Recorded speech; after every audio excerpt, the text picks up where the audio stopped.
Labour's Care Minister, Stephen Kinnock, found himself in an uncomfortable spotlight during Monday's broadcast of BBC Breakfast. Interviewed by presenter Jon Kay, the minister was pressed on one simple but politically sensitive question. Was his father, former Labour leader Neil Kinnock, correct in calling for the controversial two-child benefit cap to be scrapped?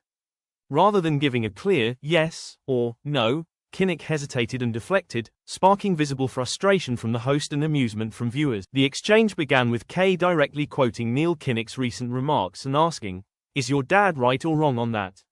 The minister avoided a definitive response, instead stressing that any policy changes around benefits would have major financial implications.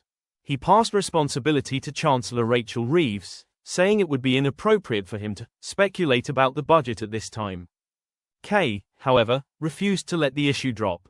He rephrased the question, this time framing it as a family conversation. If you were having a chat with your dad, would you say that he is right or wrong? Once again, Stephen Kinnock declined to commit. His response, "You've invited me onto this program as a government minister. I am saying very clearly to you that any decisions with major financial implications for the government are matters for the Prime Minister, the Chancellor, and the Cabinet, and nobody else."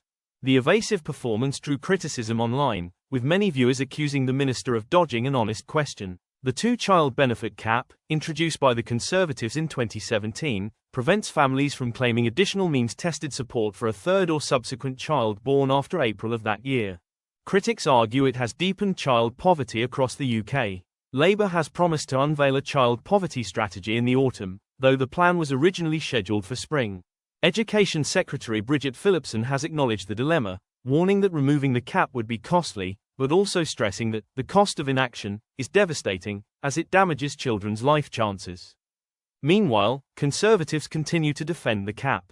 Shadow Chancellor Mel Stride told the BBC that families across the country make tough choices and sacrifices when deciding to have more children, and argued that it is not unreasonable to impose limits on benefit claims. The clash on BBC Breakfast highlights the growing political tension surrounding the policy. While Labour faces pressure from within its own ranks, and even from a respected former leader, ministers like Stephen Kinnock remain reluctant to take a public stand. For viewers, the viral moment was yet another reminder of a familiar frustration: politicians who struggle, or refuse, to give a straight answer.